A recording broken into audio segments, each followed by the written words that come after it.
Assalamualaikum warahmatullahi wabarakatuh. Hari ini kami akan mempresentasikan tugas pertama Sistem Informasi Manajemen yang disusun oleh kelompok 3 aplikasi travel online.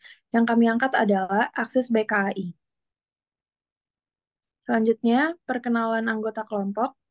Ada saya sendiri, Azara Nandita dengan NIM belakang 067, Naura Astagina dengan NIM belakang 101, dan Novia Amalia dengan NIM belakang 110.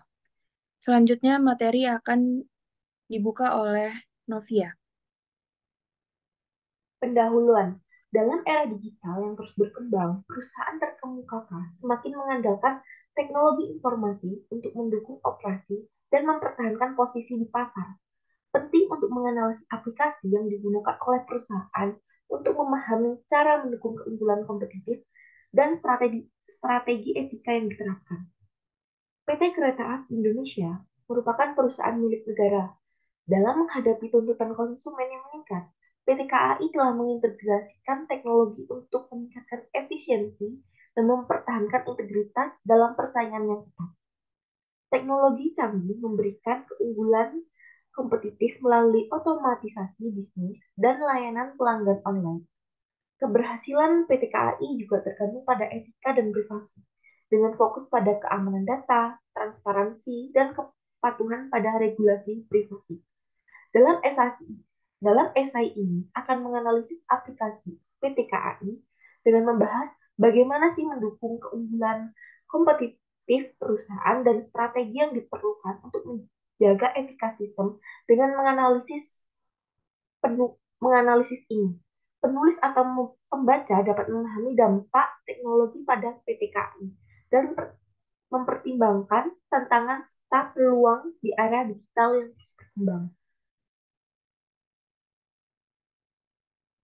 Kemudian, akses by KAI dalam mendukung keunggulan kompetitif perusahaan. Yang pertama, aksesibilitas dan kemudahan penggunaan. Pengguna dengan mudah melihat jadwal keberangkatan, harga tiket, durasi perjalanan, dan detail kelas kereta melalui perangkat seluler, menghemat waktu dan memberikan kenyamanan daripada harus mencari informasi di situs web atau pergi ke stasiun fisik. Pemesanan tiket yang cepat dan efisien, KAI Akses mempermudah pengguna dalam memilih dan memesan tiket kereta api dengan cepat. Pengguna juga dapat memilih tempat duduk sendiri. Aplikasi ini juga memungkinkan pembatalan dan perubahan jadwal tiket. Proses pemesanan yang mudah memberikan nilai tambah kepada pengguna, memberikan keunggulan kompetitif terhadap pesaing yang mungkin tidak memiliki fitur. Terakhir, integrasi dengan sistem pemesanan kereta api. Nah, aplikasi ini tuh perlu terkoneksi dengan sistem pemesanan kereta api secara langsung, sehingga pengguna itu dapat melihat jadwal, harga terkini, ketersediaan tempat duduk yang terupdate. Dengan informasi yang selalu diperbarui ini, pengguna dapat membuat keputusan perjalanan yang lebih baik. Selanjutnya akan dilanjutkan oleh rekan saya.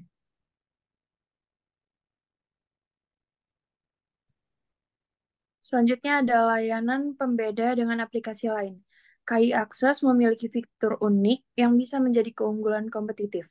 Beberapa fitur tersebut termasuk menu Connecting Train untuk mencari jadwal kereta, program Rail Point sebagai bentuk penghargaan untuk pelanggan setia yang dapat ditukar dengan tiket kereta atau barang favorit, integrasi dengan berbagai moda transportasi lain, fitur PPOB untuk membeli produk seperti pulsa, paket data, dan tiket listrik, layanan pemesanan makanan dan minuman melalui Railfood, serta hiburan streaming film tanpa kuota internet dengan fitur EOB dan premium entertainment saat terhubung ke jaringan WiFi kereta. Layanan pelanggan dan dukungan. PT KAI selalu menghargai pertanyaan, masukan pelanggan, dan menggunakan umpan balik untuk terus meningkatkan layanan dengan cara ke menu pusat bantuan pada akses by KAI atau kontak center 121. Tim dukungan pelanggan yang responsif dapat membangun kepercayaan dan memastikan bahwa pengalaman pelanggan lebih tetap nyaman dan aman. Selanjutnya, strategi Access by KAI dalam menjaga etika sistem perusahaan. Yang pertama ada keandalan. KAI Akses mampu memberi pelayanan secara akurat, cepat, dan tepat waktu. Aksesibilitas situs yang dapat dijangkau oleh banyak orang dan kompabilitas sistem yang memadai. KAI Akses juga memberi informasi yang jelas dan tepat kepada pengguna mengenai biaya, jadwal, dan kebijakan penggunaan aplikasi, serta menghindari praktek-praktek yang dapat menyesatkan atau mengecoh pengguna. Yang kedua, ada kemudahan penggunaan KAI Akses memberikan para pelanggan kemudahan dalam penggunaannya. Dengan tampilan yang dapat mudah dimengerti, bahasa yang jelas, aplikasi KAI aplikasi KAI Akses juga menyediakan layanan bantuan dan kontak center. Selanjutnya akan dilanjutkan oleh rekan saya. Baik, selanjutnya yang ketiga yaitu kepercayaan. Jadi dengan menggunakan metode pembayaran yang sah, itu dapat menjaga keamanan dan kepercayaan oleh konsumen. KAI Akses juga mengimplementasikan mekanisme pengamanan untuk mendeteksi dan mencegah aktivitas penipuan atau kecurangan, termasuk verifikasi pengguna dan transaksi. Adapun yang keempat yaitu isi dan tampilan informasi. Tampilan yang diberikan oleh KAI Akses menimbulkan kesan dan kepuasan pengguna karena menggunakan user interface. Kesimpulannya, dengan memprioritaskan nilai etika, perusahaan itu dapat menciptakan reputasi yang baik dan memenangkan dukungan dari pengguna dan komunitas yang lebih luas. Dengan memberikan aksesibilitas yang lebih baik, pemesanan yang cepat, dan informasi terbaru, aplikasi ini menciptakan keunggulan kompetitif bagi perusahaan yang membangunnya. Dengan berkomitmen pada kualitas, transparansi, dan pelayanan pelanggan yang unggul, perusahaan dapat memenangkan kepercayaan pengguna dan memimpin dalam industri perjalanan yang semakin terhubung secara digital. Pembahasan hari ini adalah tentang teknologi yang diperlukan untuk mendukung aplikasi akses BKI dan teknologi prosedur dan strategi untuk mengamankan aplikasi akses BKI. Yang pertama, teknologi yang diperlukan untuk mendukung aplikasi akses BKI adalah sistem pemesanan dan pembayaran online, meningkatkan kenyamanan penumpang dan efisiensi operasional dengan memungkinkan kemudahan pemesanan tiket dan pembayaran online. Yang kedua adalah aplikasi mobile. Teknologi ini memberikan akses yang sangat mudah dan cepat untuk para penumpang dalam melakukan pemesanan, mendapatkan informasi perjalanan, dan menerima pembaruan jadwal melalui perangkat seluler. Selanjutnya, ada sistem keamanan. Sistem keamanan menggunakan teknologi canggih seperti pengawasan video, pengenalan wajah, dan sistem keamanan canggih lainnya untuk menjamin keselamatan penumpang dan kereta api. Sistem keamanan yang dibutuhkan KAI Akses berupa enkripsi data, autentikasi, firewall, serta antivirus dan anti-spyware. Selanjutnya ada Internet of Things untuk maintenance, meningkatkan ketersediaan dan keandalan kereta dengan memanfaatkan teknologi IoT untuk memantau kesehatan mesin dan komponen penting lainnya. Yang terakhir ada sistem informasi perjalanan real-time, memastikan penumpang mendapatkan informasi terkini tentang jadwal stasiun dan perubahan jadwal untuk meningkatkan pengalaman perjalanan mereka. Selanjutnya akan dibacakan oleh rekan saya.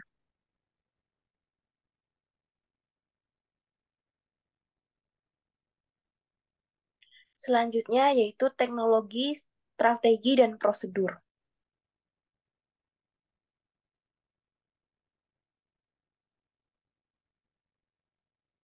Yang pertama yaitu teknologi, di mana yang pertama adalah autentifikasi. Hal ini hanya pengguna yang sah dapat mengakses aplikasi ini. Hal ini melibatkan proses verifikasi identitas pengguna menggunakan autentikasi tambahan seperti OTP atau biometrik untuk memasukkan kombinasi unik dari nama pengguna dan kata sandi.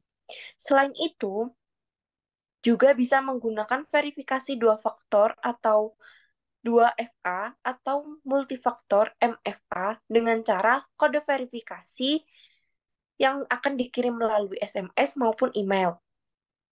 Kedua yaitu antivirus dan anti-spyware, di mana perlindungan terhadap malware seperti virus dan spyware sangat penting untuk mencegah ancaman terhadap aplikasi dan data yang disimpan di dalamnya. Kemudian juga ada enskripsi. Enskripsi data ini menggunakan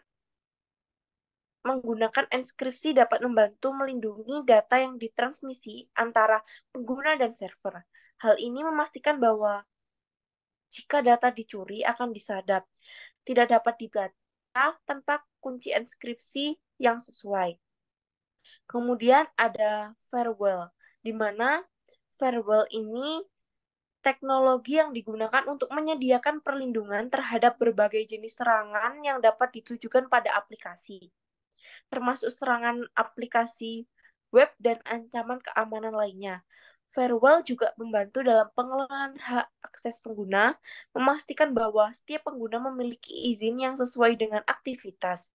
Selain itu, firewall juga mampu memfilter lalu lintas aplikasi dengan memastikan bahwa hanya lalu lintas yang diizinkan yang dapat mencapai dan meninggalkan aplikasi akses by KAI.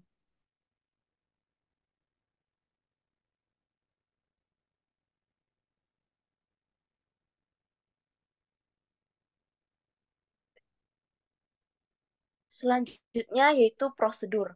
Yang pertama, melakukan pelatihan keamanan yang ditujukan bagi tim IT. Hal ini dilakukan guna untuk meningkatkan kesadaran risiko keamanan dan praktik yang tidak sesuai. Selanjutnya akan dilanjutkan oleh rekan saya. Yang kedua, yakni melakukan pemantauan keamanan. Hal ini dilakukan dengan menerapkan sistem yang dapat memantau aktivitas abnormal atau tidak sesuai dari biasanya. Adapun prosedur yang ketiga yakni membuat atau menerapkan strategi terkait manajemen kejadian keamanan, di mana nantinya tim manajemen itu akan melakukan atau tindakan atas kejadian atau suatu insiden yang terjadi akibat dari adanya pelanggaran keamanan. Selanjutnya yakni strategi keamanan. Yang pertama yakni melakukan pengujian keamanan yang dilakukan secara teratur untuk mengatasi potensi titik lemah dalam suatu sistem. Yang kedua yakni melakukan manajemen risiko, yakni dengan melakukan evaluasi atas terjadinya suatu permasalahan yang kemudian dilakukan identifikasi untuk meningkatkan kinerja dari segi keamanan. Yang ketiga, yakni melakukan kerjasama dengan pihak ketiga, seperti dengan lembaga yang dapat mendukung atau meninjau terkait standar keamanan yang diperlukan. Adapun strategi keempat, yakni melakukan backup data secara rutin. Hal ini dilakukan untuk menyiapkan pemulihan data apabila terjadi kejadian yang tidak diinginkan, misalnya bencana alam, kebakaran, dan lain sebagainya. Adapun strategi yang terakhir yakni dengan memastikan bahwa aplikasi akses by KAI sudah mematuhi segala regulasi keamanan yang sudah ditetapkan dengan hukum yang berlaku di Indonesia.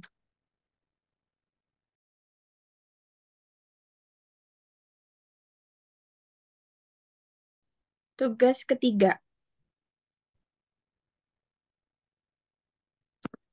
Yang pertama yaitu strategi perusahaan untuk customer experience dan intimacy aplikasi.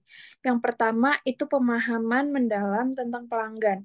Akses by KAI berencana melakukan penelitian dan evaluasi data pelanggan guna mendalami kebutuhan, preferensi, dan harapan mereka.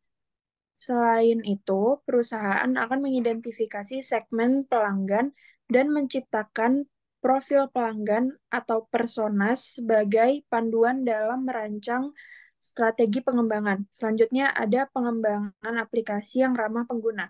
Akses by KAI harus memperhatikan agar aplikasinya memiliki kemudahan penggunaan melalui antarmuka yang intuitif. Selain itu, aplikasi tersebut akan menyertakan fitur-fitur yang mempermudah proses pembelian tiket, penjadwalan perjalanan, dan pemantauan status perjalanan. Lalu yang ketiga, ada personalisasi pengalaman pengguna.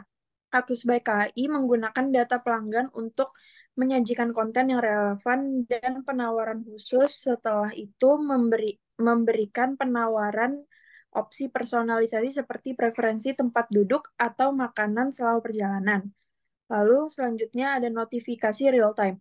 Akses by KAI akan memberikan notifikasi real time tentang perubahan jadwal, promo, atau informasi penting lainnya.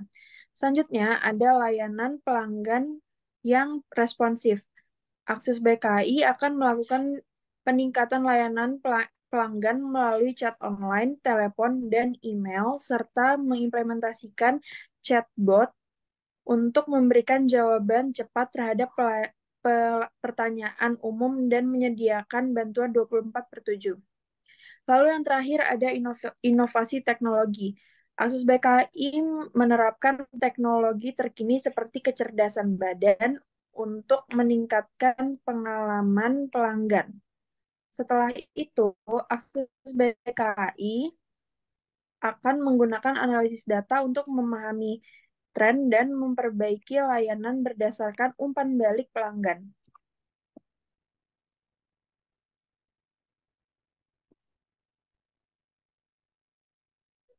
Selanjutnya yaitu mengelola knowledge yang diperoleh dari aplikasi.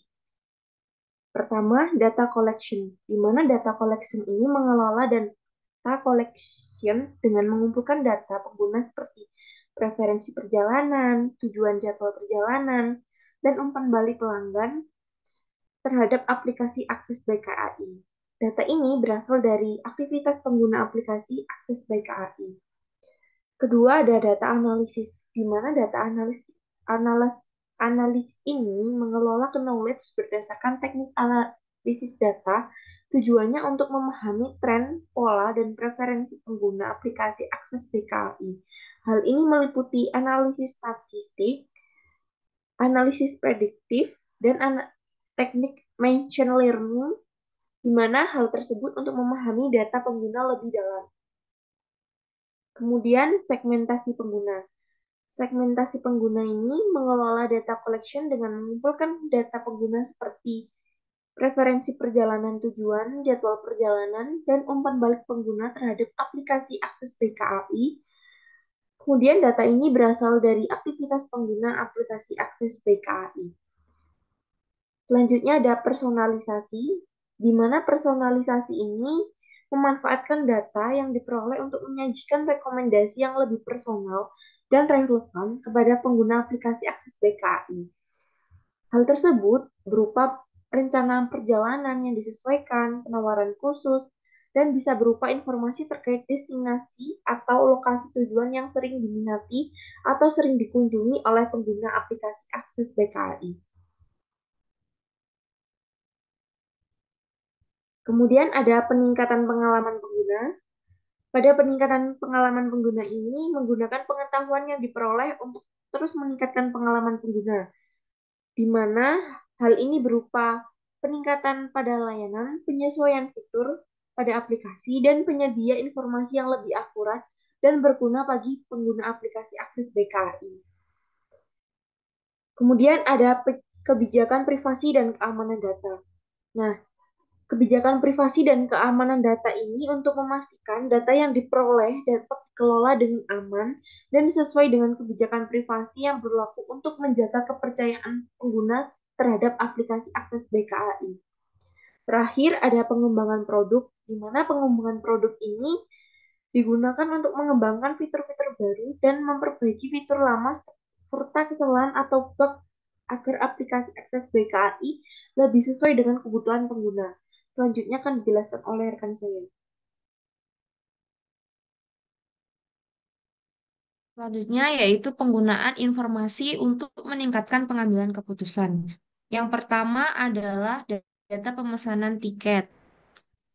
Akses by KAI akan mengumpulkan data mengenai preferensi pemesanan tiket, di antaranya seperti metode pembayaran favorit, kelas perjalanan yang dipilih, dan juga frekuensi perjalanan. Hal ini akan mempermudah dalam mengambil keputusan terkait kuota atau jumlah kuantitas yang dapat ditambah maupun dikurangi. Kemudian yang selanjutnya yaitu umpan balik pelanggan. Akses by KAI akan memantau ulasan dan umpan balik pelanggan untuk menilai kepuasan pelanggan, mendeteksi area yang akan dilakukan perbaikan, dan juga meningkatkan kualitas pelayanan. Yang selanjutnya yaitu data pelanggan setia. Nah, akses by KAI ini akan mengidentifikasi dan menganalisis data terkait pelanggan setia untuk memberikan insentif atau promosi khusus dan juga meningkatkan retensi atau menarik pelanggan untuk tetap menggunakan jasa akses by KAI. Yang selanjutnya yaitu riwayat perjalanan pelanggan. Akses by KAI akan dapat melacak riwayat perjalanan pelanggan untuk memahami pola perjalanan dan terus dapat memberikan rekomendasi yang lebih baik untuk perjalanan ke depannya. Yang selanjutnya yaitu data keluhan pelanggan. Akses by KAI akan terus memantau mengenai data keluhan baik melalui direct message ataupun call center yang mana akan dapat merespon masalah dengan cepat. Selanjutnya, kami akan menjelaskan tentang analisa aplikasi travel online, yaitu langkah untuk membentuk sistem informasi aplikasi.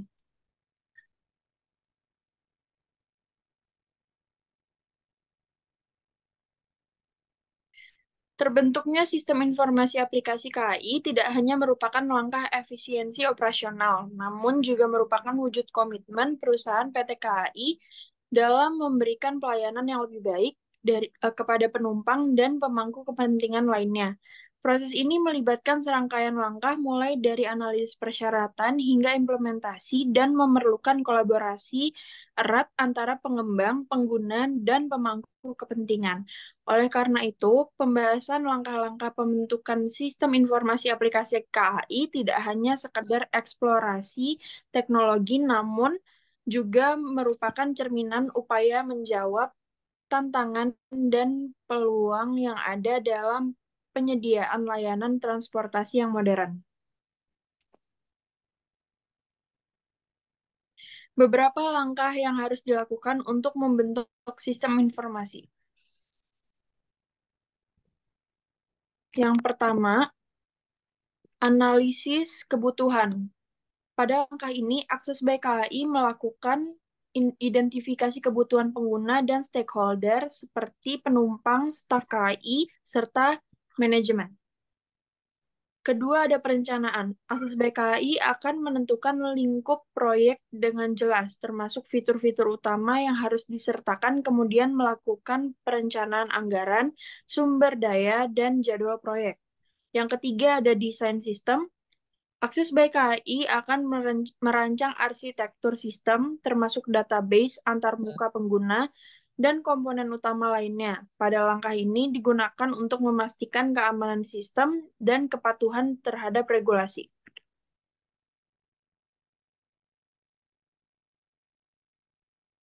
Selanjutnya yaitu pengembangan. Pada pengembangan, Akses by KAI mengimplementasikan desain yang telah dibuat dengan menggunakan metodologi pengembangan perangkat lunak yang sesuai, seperti metode Agile atau Scrum, yang merupakan kerangka kerja atau pengelolaan proyek yang melibatkan kerjasama tim. Yang kelima ada pengujian. Pada pengujian, Akses by KAI melakukan pengujian menyeluruh untuk memastikan bahwa aplikasi berfungsi sesuai yang diharapkan. Hal ini untuk melakukan uji keamanan sistem dan melakukan identifikasi serta perbaikan bug pada aplikasi. Selanjutnya ada implementasi. Pada implementasi ini, Akses by KAI melakukan penerapan sistem di lingkungan produksi serta memastikan bahwa staf yang terlibat telah dilatih untuk menggunakan aplikasi. Hal tersebut digunakan untuk membantu pelanggan ketika mengalami kesulitan. Selanjutnya, pemeliharaan dan dukungan. Pada pemeliharaan dan dukungan, Akses by KAI harus menyediakan layanan pemeliharaan dan dukungan untuk mengatasi masalah yang mungkin muncul setelah implementasi dengan cara memperbarui sistem secara berkala sesuai dengan perubahan kebutuhan atau perubahan regulasi. Selanjutnya ada integrasi dengan sistem yang ada. Pada integrasi dengan sistem yang ada, akses BKI mengintegrasikan sistem baru didasarkan pada fungsionalitas dengan menghubungkan subsistem yang sudah ada tersebut agar dapat berinteraksi dengan sistem terpusat dengan tetap berpijak pada arsitektur subsistem yang lama seperti sistem pemesanan tiket atau manajemen perjalanan. Kemudian ada pelatihan pengguna. Pada pelatihan pengguna ini, akses baik KAI akan menyediakan pelatihan dengan memberikan video tutorial yang dirancang sedemikian rupa agar memiliki konten edukatif dan informatif yang diberikan kepada pengguna agar dapat menggunakan sistem dengan efektif sehingga hal ini dapat meningkatkan pemahaman pengguna terhadap fitur-fitur yang disediakan oleh sistem.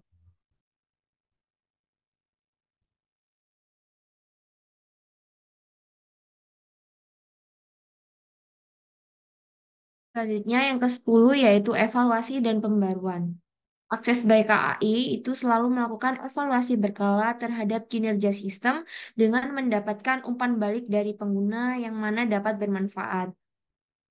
Lakukan yang dilakukan selanjutnya yakni melakukan pembaruan sesuai dengan perubahan kebutuhan atau perbaikan yang diperlukan. Kemudian yang ke-11 yaitu manajemen proyek. Sebaik KAI akan menerapkan praktik manajemen proyek yang efektif, termasuk dengan melakukan pemantauan kemajuan, mengidentifikasi risiko, dan melakukan pengelolaan perubahan mengikuti kemajuan teknologi. Kesimpulannya, dengan melalui langkah-langkah yang terperinci, yang dimulai dari analisis kebutuhan hingga manajemen proyek, PT KAI ini dapat menunjukkan tekadnya untuk memberi pengalaman terbaik kepada pelanggan. Hal ini digunakan sebagai cerminan terkait upaya menjawab tantangan dan peluang. PT KAI dapat menunjukkan bahwa inovasi teknologi informasi dapat menjadi pilar utama dalam mencapai efisiensi operasional dan kepuasan pelanggan. Baik, terima kasih atas perhatiannya. Jika ada pertanyaan, mohon ditanyakan. Mohon maaf bila ada salah kata. Wassalamualaikum warahmatullahi wabarakatuh.